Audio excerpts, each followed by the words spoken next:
Please join with me as we light our chalice this morning with the words found in your bulletin. We gather this hour as people of faith, with joys and sorrows, gifts and needs.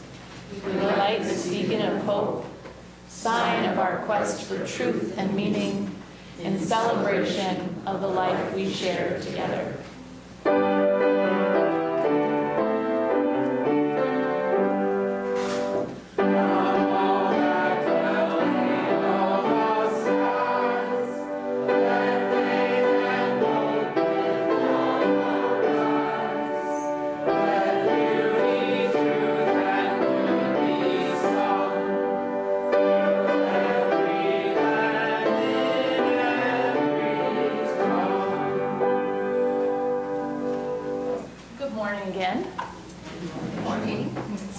March, a friend of mine who's an art therapist, she told me about this really neat fundraiser that was happening in Rochester.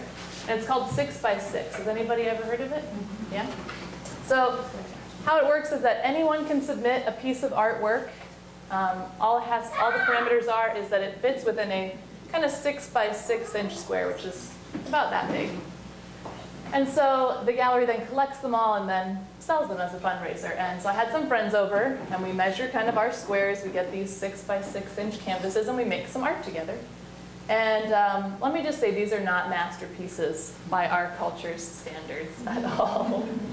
But we really had fun and enjoyed kind of just the process of creating together. And at the end of April, we submitted them to the Rochester Contemporary Art Center for the fundraiser. Last weekend, they opened the exhibit for people to come in and buy the different pieces of art. And there were over 6,700 pieces that they collected from about 3,000 artists from over 25 countries. So that's pretty neat, right?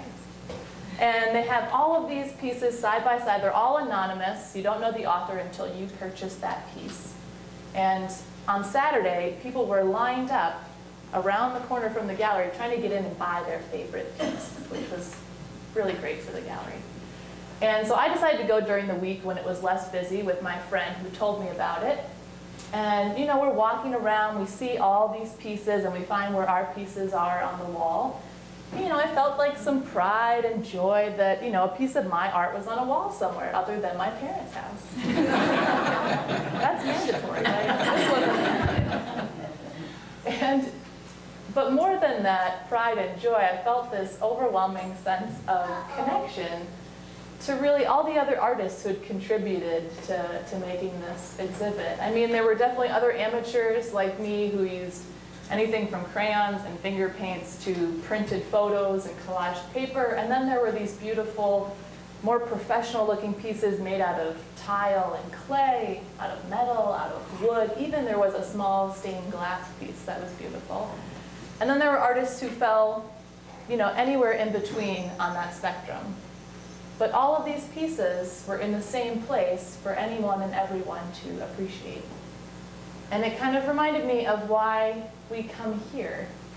I think we come to church to tap into that sense of connection that we so desire. And in connecting to one another, we learn to truly appreciate each other. Because no matter how different we are, artistic abilities or not, we all come to this one place to give and receive life's gifts together. So welcome to our celebration of life this morning. It is great to be together again. If you're willing and able, please join and rise in our first hymn, number 65, 65, Sweet June Days.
please join with me now in the spirit of prayer and meditation and reflection, followed by some shared silence.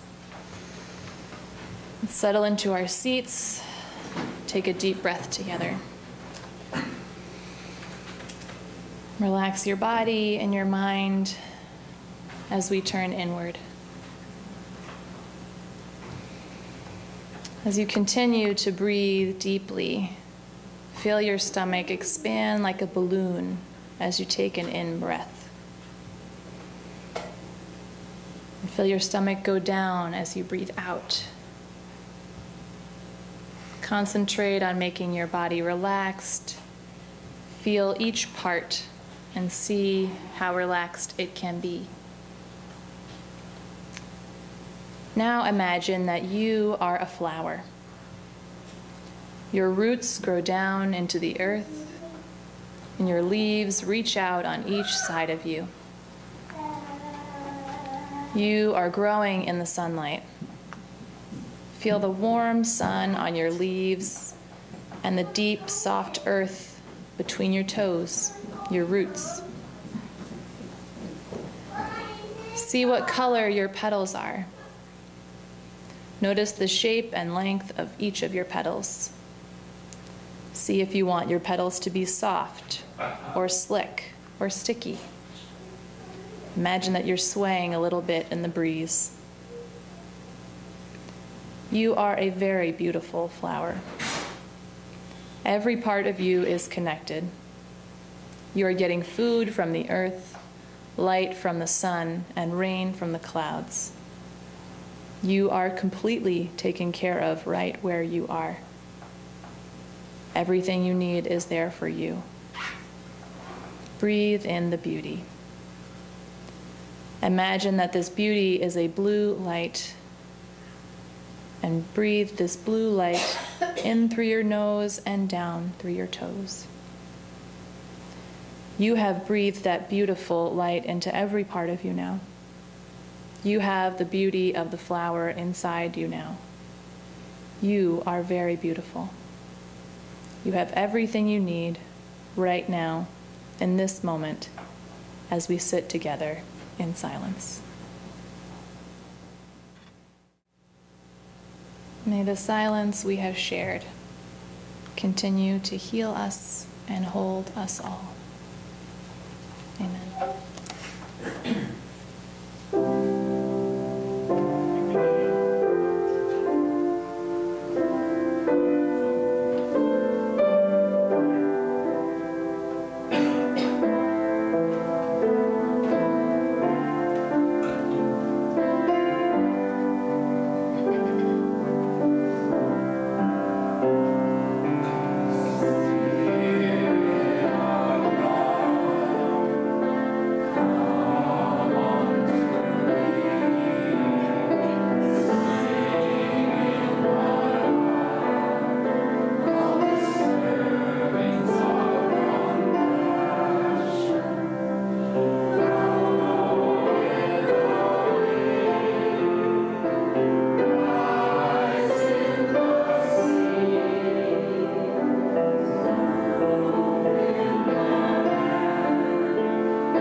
About a month ago, I went to visit my colleague and friend, Roger Birchhausen, who has a Unitarian church in Appleton, Wisconsin.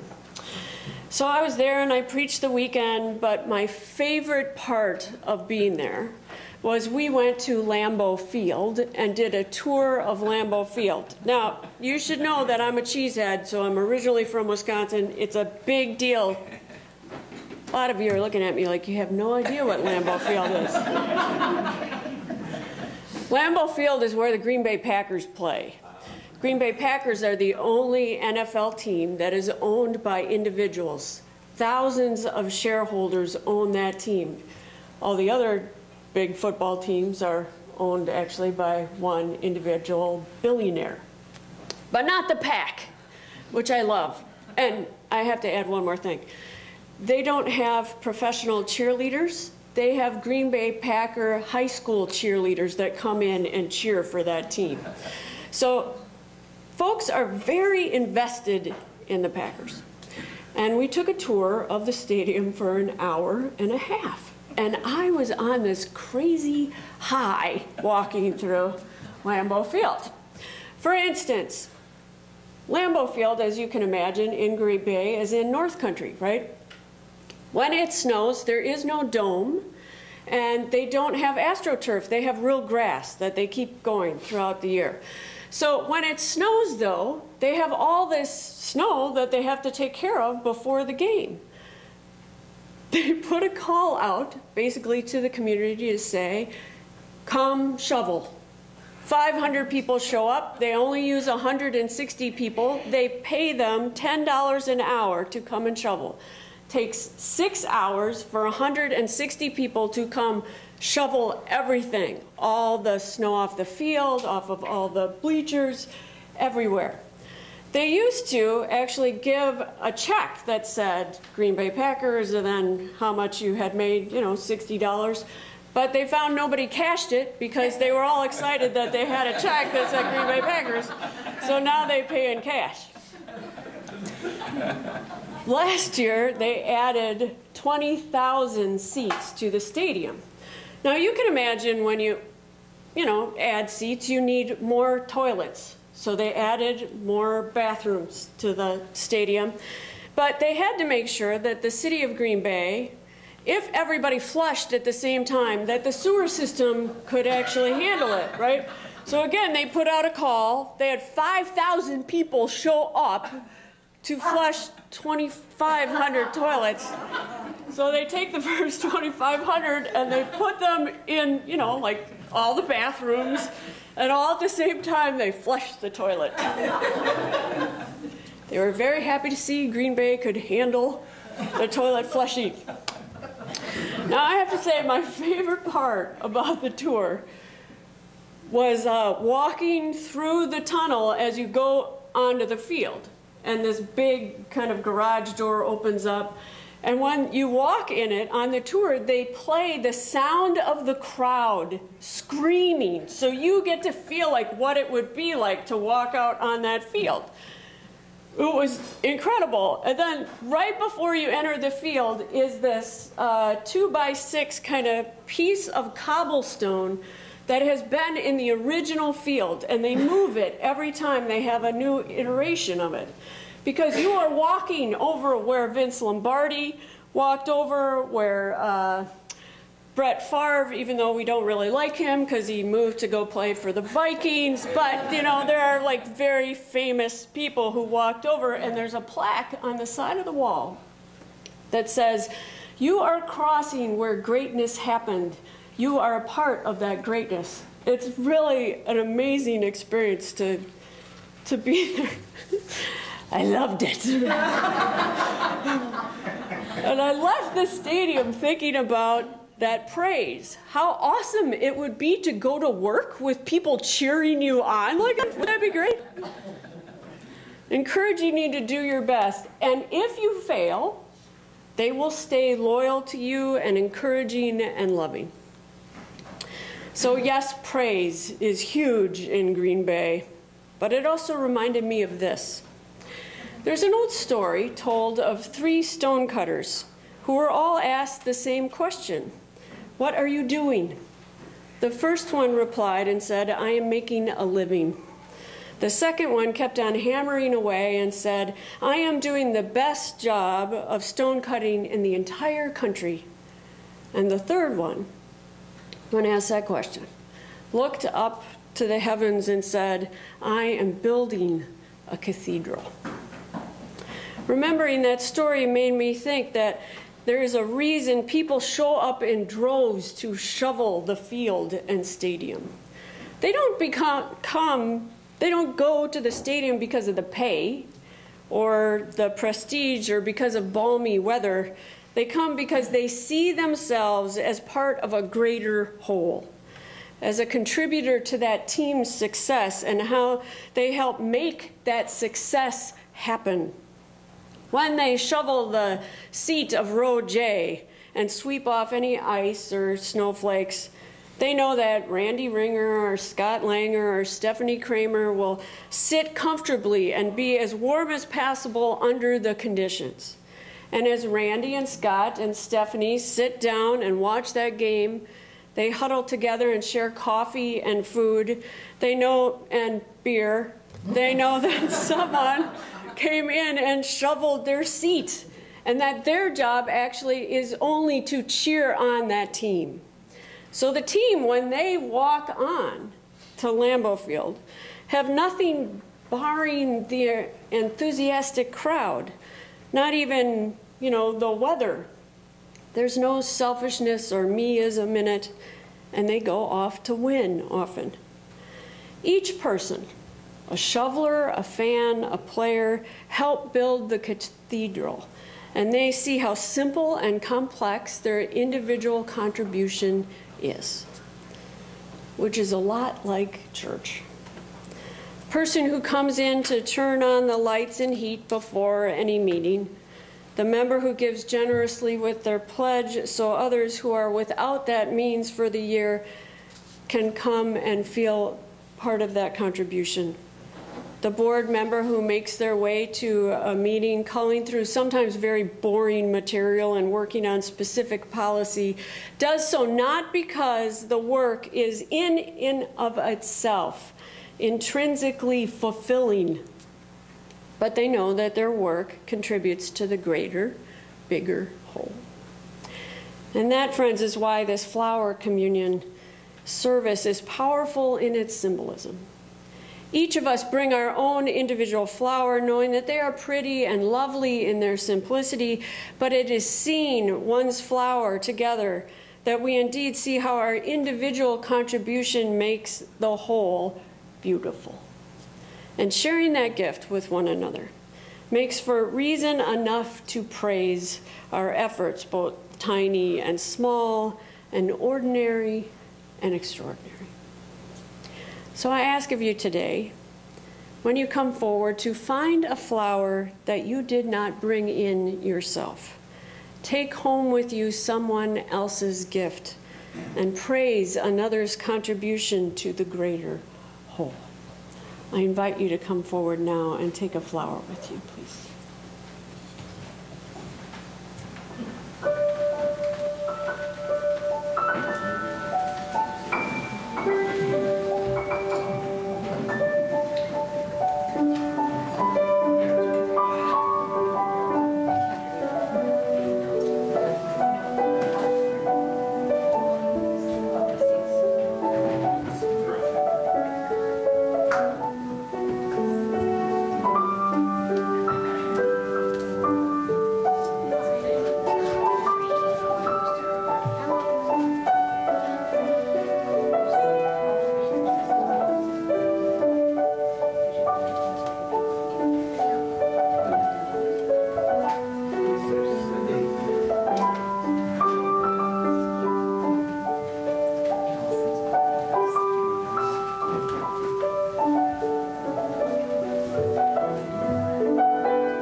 Please join me now as we bless and give thanks for the gifts of our flowers, our community, and one another. It's easy when we hold a blossom to praise its beauty, its unique place in the universe. We feel its soft bloom whisper against our cheek. We bury our nose and breath in its fragrant essence. We hold the paper-thin petals, praying with our fingers gently and cautiously so not to do any damage. We touch its center and marvel at the pollen that dusts our hand and spreads in the wind. May we always be grateful to be on this earth and witness such wonder. May we hold all beauty with this tenderness, and may we remember to hold one another the same way. May we remember that this world gives us love and exquisite splendor, and it is our calling to praise and to bless its gifts and one another each day. So as we close this ritual, please turn to the person near you, silently show them your flower, show them its miracle, and look into their face and say, "Thank you, bless you, and amen."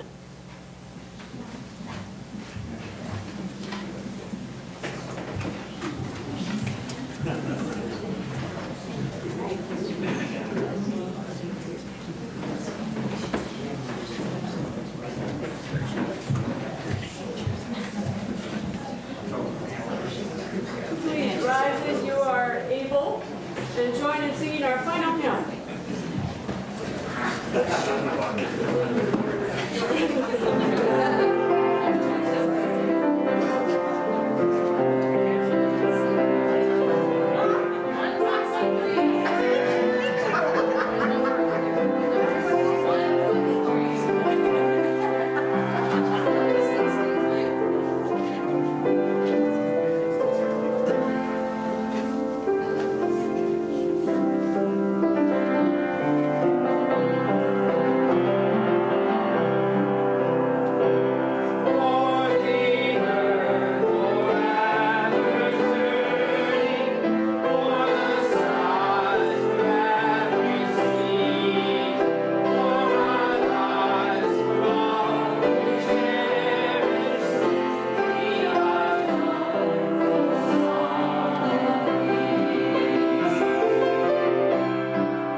but not the light of truth, the warmth of community, or the fire of commitment.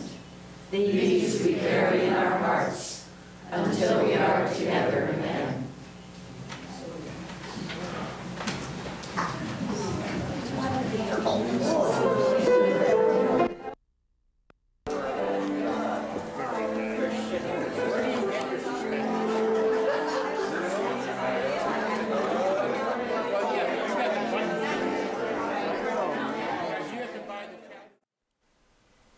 Join us for worship every Sunday at 10 a.m. at the Unitarian Universalist Church of Canandaigua, a welcoming congregation. We are located at 3024 Cooley Road, 4 miles west of South Main Street, Canandaigua, just north of the intersection with Routes 5 and 20. Look for the blue signs just before the turn.